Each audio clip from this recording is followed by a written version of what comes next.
Hello everyone, എല്ലാവർക്കും PSC MCQ സോണിലേക്ക് സ്വാഗതം. ഇന്നത്തെ നമ്മുടെ ടോപ്പിക് കേരള ഹിസ്റ്ററി സിലബസിലെ united Kerala movement, political and social history of Kerala after 1956. ഈ ടോപ്പിക്കിൽ നിന്ന് വന്നിട്ടുള്ള PYQs ആണ്. ഓരോ PYQസും വീഡിയോ പോസ് ചെയ്ത് നിർത്തി ആൻസർ ചെയ്യാൻ ശ്രമിക്കുക. അതിനുശേഷം മാത്രം ആൻസറുള്ള സ്ലൈഡിലേക്ക് പോവുക. ആദ്യത്തെ ചോദ്യത്തിലേക്ക് പോകാം. ഉത്തരവാദിത്തമുള്ള കേരള ഗവൺമെന്റിനെ പറ്റി താഴെ പറയുന്നവയിൽ ഏതാണ് ശരിയായിട്ടുള്ളത്? 1. ട്രാവൻകൂർ സ്റ്റേറ്റ് കോൺഗ്രസിന്റെ ആദ്യത്തെ പ്രസിഡന്റ് ആയിരുന്നു പട്ടം എ താണുപിള്ള. 2. കേരളത്തിൽ ഉത്തരവാദിത്തമുള്ള ഗവൺമെന്റ് രൂപീകരണത്തിനായുള്ള സമരങ്ങളെ പറ്റി എഴുതിയിട്ടുള്ള പുസ്തകമാണ് ധർമ്മരാജ്യം. 3. അക്കാമ ചെറിയാന്റെ പേര് ഉത്തരവാദിത്തമുള്ള കേരള ഗവൺമെന്റുമായി ബന്ധപ്പെട്ട് കിടക്കുന്നു. 4. ട്രാവൻകൂർ സ്റ്റേറ്റ് കോൺഗ്രസ് ഗാനം രചിച്ചത് ആർ സുഗതനാണ്. ഈ 4 സ്റ്റേറ്റ്മെന്റ്സിൽ ഏതാണ് ശരിയായിട്ടുള്ളത് എന്നാണ് ചോദിച്ചിരിക്കുന്നത്. നമുക്ക് ഉത്തരത്തിലേക്ക് പോകാം. ആൻസർ ഓപ്ഷൻ എ ആണ്. 1, 2, 3 ആണ്.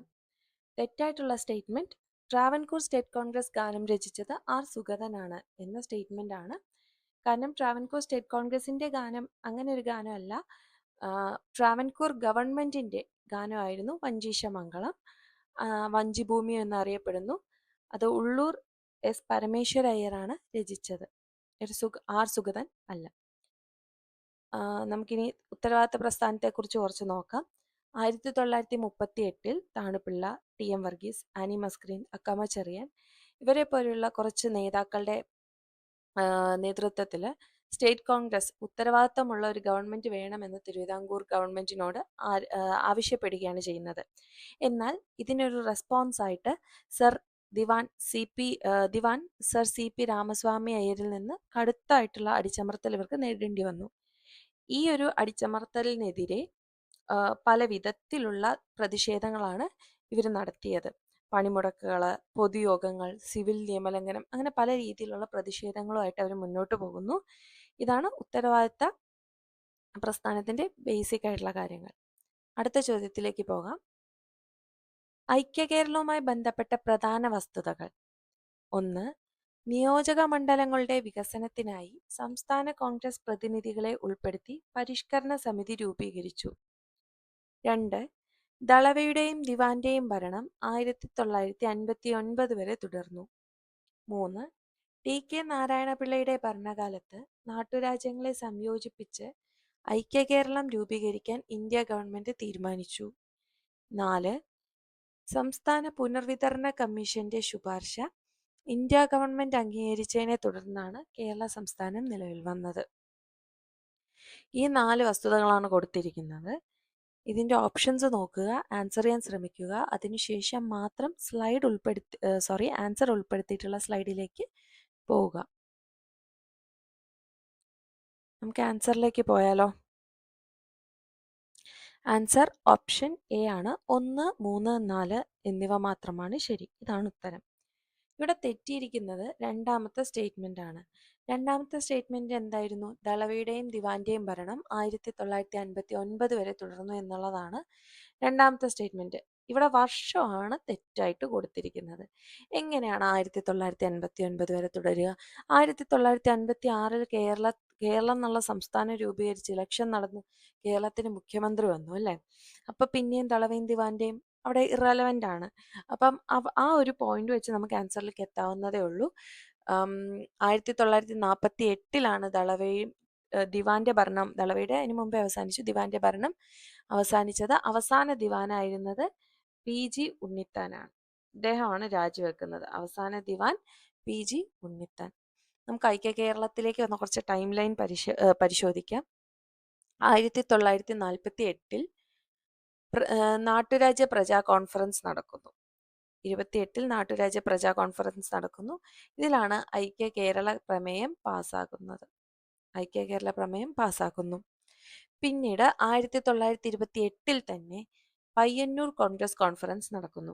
ഇതിന്റെ അധ്യക്ഷത വഹിച്ചത് ജവഹർലാൽ നെഹ്റു ആണ്. Okay, Payyanur Congress conference 1928 presided by Jawaharlal Nehru. ഈ കോൺഫറൻസിലും ഐക്യ കേരള പ്രമേയം പാസ്സാവുന്നുണ്ട്. അതായത് ഇതും ഐക്യ കേരളം എന്ന ഐഡിയനെ സപ്പോർട്ട് ചെയ്യുന്നുണ്ട്. പിന്നീട് 1949 ജൂലൈ 1 തിരുവിതാംകൂർ കൊച്ചി സംയോജനം നടക്കുന്നു. തിരുവിതാംകൂർ കൊച്ചി സംസ്ഥാനം നിലവിൽ വരുന്നു. 49 ജൂലൈ 1 തിരുവിതാംകൂർ കൊച്ചി സംയോജനം നടക്കുന്നത്. ഈ പുതിയ സംസ്ഥാനത്തിന്റെ രാജപ്രമുഖ് എന്ന പദവിയിലേക്ക് തിരുവിതാംകൂർ മഹാരാജാവ് വരുന്നു. ഓക്കെ, തിരുവിതാംകൂർ മഹാരാജാവ് രാജപ്രമുഖായി. പിന്നീട് 56 നവംബർ 1 കേരള സംസ്ഥാനം മലബാറിനെയും കൂട്ടിച്ചേർത്തുകൊണ്ട് കേരള സംസ്ഥാനം ഔദ്യോഗികമായി നിലവിൽ വന്നു. ഇതൊരു റഫ് ടൈം ലൈൻ ആണ്, കുറച്ചും കൂടി ഇവന്റ്സ് ഉണ്ട്, അത് നമുക്ക് വഴിയെ നോക്കാം. നമുക്ക് അടുത്ത ക്വസ്റ്റ്യനിലേക്ക് പോകാം. കേരളത്തിന്റെ സംയോജനത്തെക്കുറിച്ചുള്ള വസ്തുതകൾ. 1. 1928 മെയ്യിൽ ജവഹർലാൽ നെഹ്റുവിന്റെ അധ്യക്ഷതയിൽ നടന്ന പയ്യന്നൂരിലെ രാഷ്ട്രീയ സമ്മേളനം കേരള പ്രത്യേക പ്രവിശ്യ രൂപീകരിക്കാനുള്ള പ്രമേയം പാസാക്കി. 2. കെ കേളപ്പന്റെ അധ്യക്ഷതയിൽ 1947 ഏപ്രിലിൽ തൃശ്ശൂരിൽ നടന്ന ഐക്യകേരള സമ്മേളനം കൊച്ചി മഹാരാജാവ് ശ്രീ കേരളവർമ്മയെ സന്ദർശിച്ച് ബ്രിട്ടീഷ് മലബാർ, കൊച്ചി, തിരുവിതാംകൂർ എന്നിവ ഉൾപ്പെടുന്ന ഐക്യകേരള സംസ്ഥാനം സ്ഥാപിക്കുന്നതിന് അനുകൂലമായി സംസാരിച്ചു. 3. 1949 ജൂലൈ 1 തിരുവിതാംകൂർ കൊച്ചി സംയോജനം നടന്നു. 4. 1986 സംസ്ഥാന പുനഃസംഘടനാ നിയമപ്രകാരം തിരുവിതാംകൂറിലെ 4 തെക്കൻ താലൂക്കുകളായ തോവള, അഗസ്തീശ്വരം, കൽക്കുളം, വിളവൻകോട് എന്നിവ കേരള സംസ്ഥാനത്തിൽ ഉൾപ്പെടുത്തി.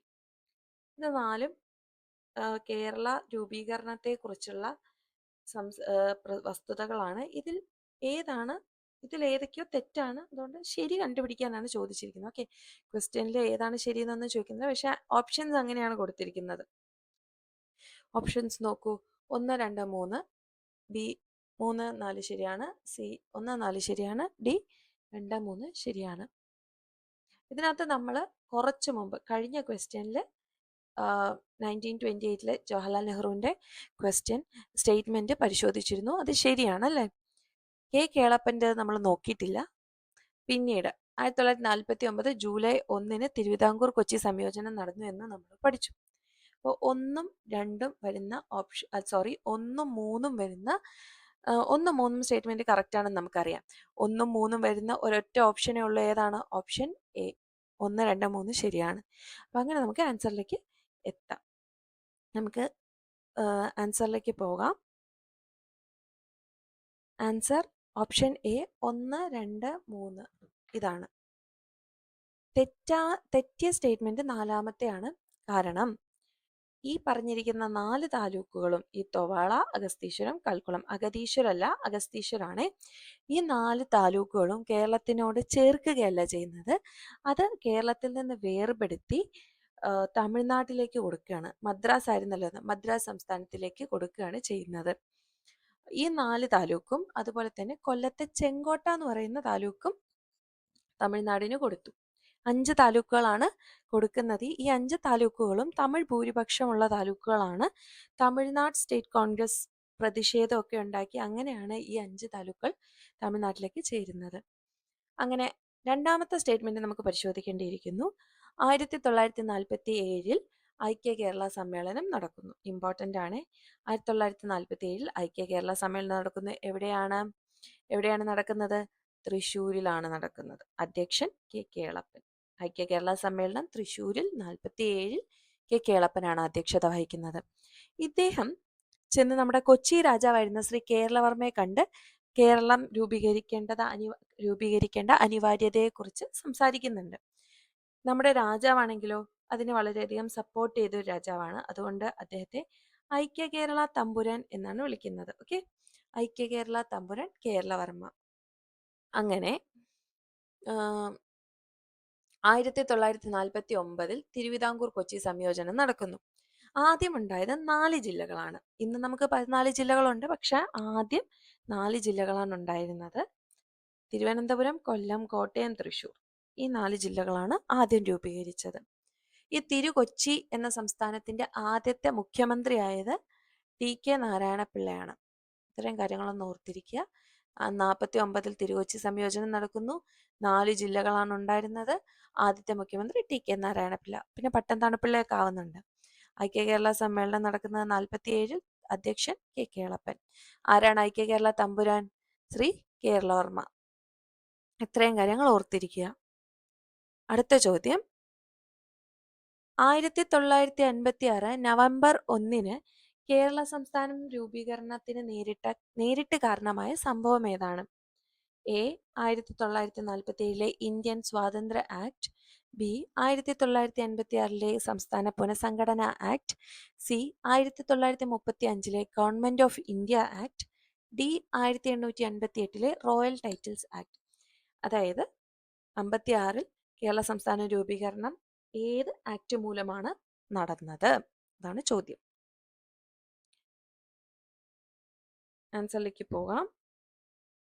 ആൻസർ ഓപ്ഷൻ ബി, 1956 സംസ്ഥാന പുനഃസംഘടന act or state reorganisation act of 1956. ഇതാണ്. ഓക്കെ. അപ്പോൾ ഫസൽ അലി കമ്മീഷന്റെ ശുപാർശയുടെ അടിസ്ഥാനത്തിലാണ് കേന്ദ്ര സർക്കാർ ഈ ഒരു നിയമം പാസ്സാക്കുന്നത് 1956. ആ കമ്മീഷന്റെ പേര് ഓർത്തു വെക്കുക, ഇമ്പോർട്ടൻ്റ് ആണ്. കമ്മീഷന്റെ പേരെന്താ? ഫസൽ അലി കമ്മീഷൻ.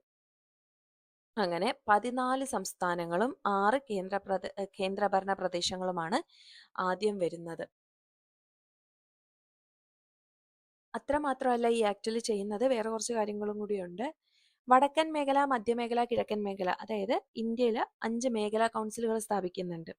ഏതൊക്കെയാണ്? വടക്കൻ മേഖല, മധ്യമേഖല, കിഴക്കൻ മേഖല, പടിഞ്ഞാറൻ മേഖല, ദക്ഷിണ മേഖല. അങ്ങനെ 5 മേഖലാ കൗൺസിലുകൾ ഇന്ത്യക്ക് സ്ഥാപിക്കുന്നുണ്ട്. അതുപോലെ തന്നെ ഇപ്പം ഇവർ സംസ്ഥാനങ്ങൾ ഉണ്ടാക്കി അല്ലേ, 14 സംസ്ഥാനങ്ങൾ ഉണ്ടാക്കി. ഈ സംസ്ഥാനങ്ങൾക്ക് ഇവയിലെ ജനസംഖ്യയുടെ പോപ്പുലേഷന്റെ ബേസിസിൽ പാർലമെന്റിൽ സീറ്റുകളും അനുവദിച്ചു കൊടുത്തു.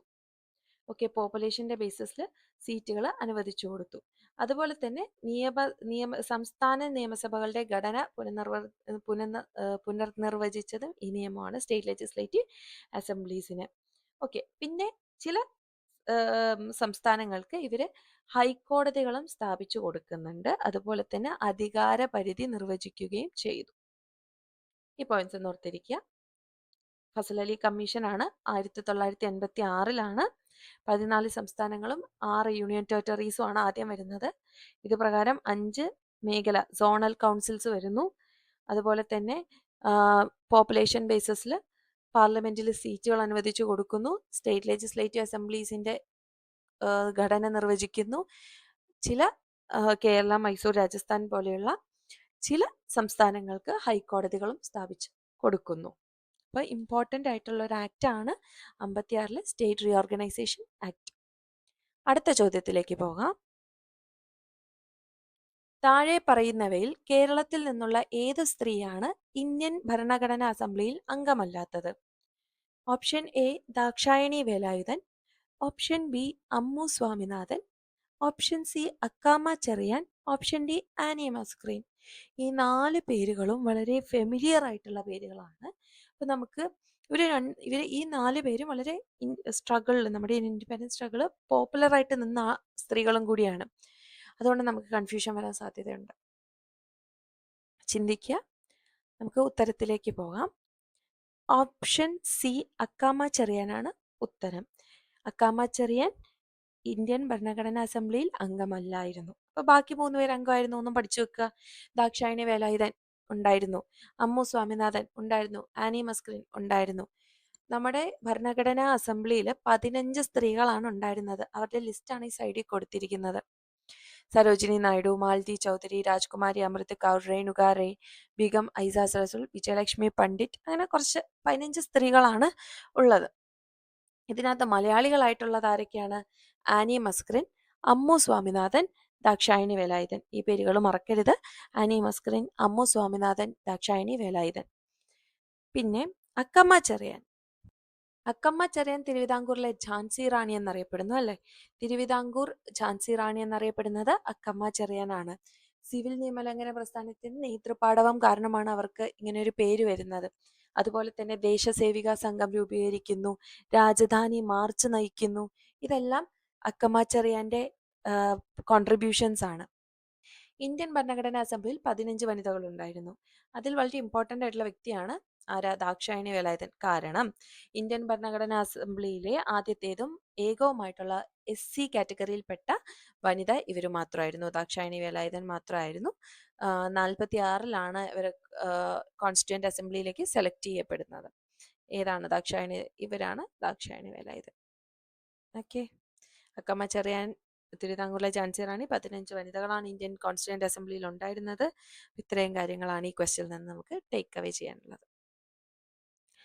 അടുത്ത ക്വസ്റ്റ്യൻ, താഴെ കൊടുത്തിട്ടുള്ളവയെ കാലഗണനാടിസ്ഥാനത്തിൽ ക്രമീകരിക്കുക. 1. പുന്നപ്ര വയലാർ സമരം. 2. തിരുകൊച്ചി സംസ്ഥാന രൂപീകരണം. 3. Wagon tragedy. 4. കയ്യൂർ ലഹള. ഉത്തരത്തിലേക്ക് പോയാലോ?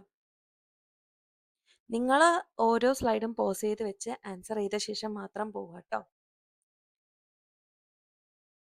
ഉത്തരം ഓപ്ഷൻ എ 3, 4, 1, 2. അതായത് വാഗൺ ട്രാജഡി, കയ്യൂർ ലഹള, പുന്നപ്ര വയലാർ സമരം, തിരുകൊച്ചി സംസ്ഥാന രൂപീകരണം. ഇതാണ്. ഇതിൽ ആദ്യത്തേത് വാഗൺ ട്രാജഡിയാണ്. 1921-ലാണ് വാഗൺ ട്രാജഡി നടക്കുന്നത്. വാഗൺ ട്രാജഡി സ്മാരകം എവിടെയാണ്? തിരൂരിലാണ്. അടുത്തത് കയ്യൂർ ലഹളയാണ്. 1941 മാർച്ചിലാണ് കയ്യൂർ ലഹള നടക്കുന്നത്. കയ്യൂർ എവിടെയാണ്? കാസർഗോഡ് ജില്ലയിലാണ് കയ്യൂർ ലഹള നടക്കുന്നത്.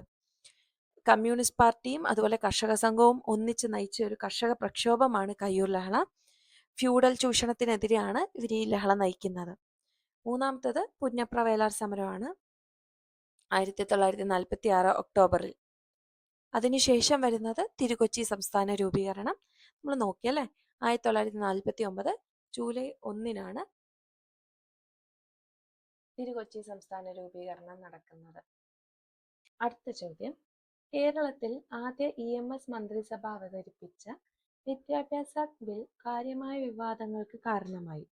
അതിന്റെ പ്രാഥമിക ലക്ഷ്യം എന്തായിരുന്നു? ഓപ്ഷൻ എ സൗജന്യ സാങ്കേതിക വിദ്യാഭ്യാസം. ഓപ്ഷൻ ബി ഇംഗ്ലീഷ് ഒരു പഠനമാധ്യമമായി അവതരിപ്പിക്കുന്നത്. ഓപ്ഷൻ സി മുതിർന്നവരുടെ സാക്ഷരതാ പരിപാടികൾ. ഓപ്ഷൻ ഡി സ്വകാര്യ എയ്ഡഡ് സ്കൂളുകളുടെ മേൽ സർക്കാർ നിയന്ത്രണം. ഓപ്ഷൻസ് ഒന്നുകൂടെ നോക്കാം. സൗജന്യ സാങ്കേതിക വിദ്യാഭ്യാസം, ഇംഗ്ലീഷ് ഒരു പഠനമാധ്യമമായി അവതരിപ്പിക്കുന്നത്, മുതിർന്നവരുടെ സാക്ഷരതാ പരിപാടികൾ, സ്വകാര്യ എയ്ഡഡ് സ്കൂളുകളുടെ മേൽ സർക്കാർ നിയന്ത്രണം. ഇവയിൽ ഏതാണ് വിവാദം ഉണ്ടാവാനുള്ള കാരണം? അല്ലെങ്കിൽ എന്തായിരുന്നു പ്രാഥമിക ലക്ഷ്യം? ഉത്തരത്തിലേക്ക് പോകാം. ഓപ്ഷൻ ബി സ്വകാര്യ സ്കൂളുകളുടെ മേൽ സർക്കാർ നിയന്ത്രണം. ഇതായിരുന്നു പ്രധാന ലക്ഷ്യം. ഇതുമൂലം തന്നെയായിരുന്നു വിവാദങ്ങൾ ഉണ്ടായിരുന്നത്. എന്തൊക്കെയാണ് പ്രധാന പ്രൊവിഷൻസ് നോക്കാം. ഏതൊക്കെ ഡയമെൻഷൻസിലാണ് നിയന്ത്രണം കൊണ്ടുവന്നത്? സ്വകാര്യ ഇൻസ്റ്റിറ്റ്യൂഷൻസിൽ, അത് പ്രൈവറ്റ് ഇൻസ്റ്റിറ്റ്യൂഷൻ, കൂടുതലും റിലീജിയസ് ഡിനോമിനേഷൻസിന്റെ കീഴിലുള്ള ഇൻസ്റ്റിറ്റ്യൂഷൻസിലേക്കാണ്. അത്തരത്തിലുള്ള ഇൻസ്റ്റിറ്റ്യൂഷൻസിനെ ഉന്നം വെച്ചാണ് ബില്ല് കൊണ്ടുവന്നത് തന്നെ. ഈ സ്ഥാപനങ്ങളിൽ മികച്ച സംഘാടനവും നിയന്ത്രണവും കൊണ്ടുവരിക എന്നതാണ് ബിൽ ലക്ഷ്യമിടുന്നത്. അതുപോലെ തന്നെ അധ്യാപകർ, എയ്ഡഡ് സ്കൂളിലെ അധ്യാപകരുടെ നിയമനവും സേവന വ്യവസ്ഥയുടെയും ക്രമീകരണം. പിന്നെ അധ്യാപക ശമ്പളം സംസ്ഥാന ട്രഷറിയിൽ നിന്ന് നേരിട്ട് നൽകാനായിട്ട് സർക്കാർ നിർദ്ദേശിച്ചു. ചില വ്യവസ്ഥകൾക്ക് വിധേയമായി സ്കൂളുകളുടെ മാനേജ്മെന്റ് സംസ്ഥാനം ഏറ്റെടുക്കുന്നതിനുള്ള വ്യവസ്ഥകൾ ഉൾപ്പെടുത്തിയിരുന്നു. അതുപോലെ തന്നെ ഇത്തരത്തിലുള്ള പരിഷ്കാരങ്ങൾ വന്നപ്പോൾ ഇത് ന്യൂനപക്ഷ അവകാശങ്ങൾ ലംഘിച്ചു എന്ന് ആരോപിച്ച് കടുത്ത എതിർപ്പ് നേരിടേണ്ടി വന്നു. അങ്ങനെ പിന്നീട് 58-59 കേരള വിദ്യാഭ്യാസ നിയമമായിട്ട് ഇത് പരിഷ്കരിച്ചു. ഇത് വളരെ വിവാദമായൊരു ബില്ലാണ്. അടുത്ത ചോദ്യം, The Kerala Education Bill passed by the Kerala Legislative Assembly on 3rd September 1957 aimed 1. To protect the interest of teachers of private schools by improving conditions of service and salary. 2. To regulate appointment of teachers in schools receiving granting aids from the government. 3. To institute state-level advisory board for the guidance of general education in the state and local educational authority at school level. ഇതിനകത്ത് ഏതാണ് not correct എന്നാണ് ചോദിക്കുന്നത്. Which among the above statement is not correct? ഏതാണ് not correct ആയിട്ട് വരുന്നത്? Answer option D, none of the above. ഇതിലൊന്നും തന്നെ incorrect ആയിട്ട് വരുന്നില്ല. ടീച്ചേഴ്സ്, അതായത് പ്രൈവറ്റ് സ്കൂൾസ് എന്ന് പറയുമ്പോൾ എയ്ഡഡ് സ്കൂൾസ് ആണ്. ഓക്കെ, ഈ എയ്ഡഡ് സ്കൂൾസിന്റെ ടീച്ചേഴ്സിന്റെ ഇൻട്രസ്റ്റ് പ്രൊട്ടക്ട് ചെയ്യാനായിട്ട് ഉള്ള പ്രൊവിഷൻസ് ഉണ്ടായിരുന്നു. അതുപോലെ ടീച്ചേഴ്സ് അപ്പോയിന്റ്മെന്റ് റെഗുലേറ്റ് ചെയ്യുന്നു. Kerala state level advisory board അത് കൊണ്ടുവന്നു. അപ്പൊ ഈ 3 പോയിന്റ്സും കൂടി നമ്മൾ നേരത്തെ പഠിച്ച പോയിന്റ്സിനോട് ആഡ് ചെയ്ത് പഠിക്കുക. അടുത്ത ചോദ്യം, V R Krishna Iyer was the minister of law and electricity, irrigation and prison, home affairs and law, prisons and law. ഇതിനകത്ത് ഏതൊക്കെ പോർട്ട്ഫോളിയോസ് ആണ് വി ആർ കൃഷ്ണയ്യർ ഹാൻഡിൽ ചെയ്തിരുന്നത്? ഇതൊരു ട്രിക്കി ക്വസ്റ്റ്യൻ ആണ്. വി ആർ കൃഷ്ണയ്യർ ഒരു പ്രമാദമായ ജഡ്ജാണെന്ന് നമുക്കറിയാം അല്ലെ. അപ്പൊ നമ്മൾ ലോ അദ്ദേഹത്തിനുണ്ട് നമുക്കറിയാം. ഇതിനകത്ത് 3 ഓപ്ഷൻസിൽ ലോ ഉണ്ട്. അങ്ങനെ വെച്ച് വേണമെങ്കിൽ നമുക്ക് ആൻസറിലേക്ക് എത്താം കേട്ടോ. ലോ 3 ഓപ്ഷൻസിലുണ്ട്. അപ്പോൾ ഓൾ ഓഫ് ദി എബോവ് ആയിരിക്കും അല്ലെ. 3 ഓപ്ഷൻസ് വരുന്ന 3 പോർട്ട്ഫോളിയോസ് വരുന്ന ഒന്നും ഇല്ല. അപ്പം ഓൾ ഓഫ് ദി എബോവിലേക്ക് എത്താം. ഇതിനകത്തും ലോ വരുന്നുണ്ട്. അപ്പം 3 ഓൾ ഓഫ് ദി എബോവ് അല്ലേ. ഇതിന്റെ ആൻസറിലേക്ക് നോക്കാം. ഓൾ ഓഫ് ദി എബോവ് തന്നെയാണ് ആൻസർ. ഇറിഗേഷൻ ആൻഡ് പ്രിസണും വി ആർ കൃഷ്ണയ്യർ ആണ് ചെയ്തിരുന്നത്. ഇത്രയും കാര്യങ്ങളാണ് ഇദ്ദേഹം നോക്കിയിരുന്നത്. Home affairs, law, prisons, law, electricity, irrigation and prison. ഇത്രയും കാര്യങ്ങളാണ്. ആഭ്യന്തരം, ജലസേചനം, വൈദ്യുതി, സാമൂഹ്യക്ഷേമം, ജയിൽ, ഇതെല്ലാം ഇദ്ദേഹത്തിന്റെ കീഴിലുള്ളതായിരുന്നു. ഇനി നമുക്ക് കുറച്ച് പോർട്ട്ഫോളിയോസ് നോക്കാം. ഫസ്റ്റ് മിനിസ്ട്രി 1957 വന്ന നമ്മുടെ ഫസ്റ്റ് മിനിസ്ട്രിയിലെ എല്ലാ പോർട്ട്ഫോളിയോസും എല്ലാവരും പഠിച്ചിട്ട് വേണം എക്സാമിന് പോകാൻ, ചോദിക്കുന്നതാണ്. ഓക്കെ, ചീഫ് മിനിസ്റ്റർ ആയിരുന്ന ആരാണ്? EMS നമ്പൂതിരിപ്പാട്, ചീഫ് മിനിസ്റ്റർ, മുഖ്യമന്ത്രി. തൊട്ട് താഴെ സി അച്യുതമേനോൻ, സാമ്പത്തികം, ഫിനാൻസ് മിനിസ്റ്റർ സി അച്യുതമേനോൻ.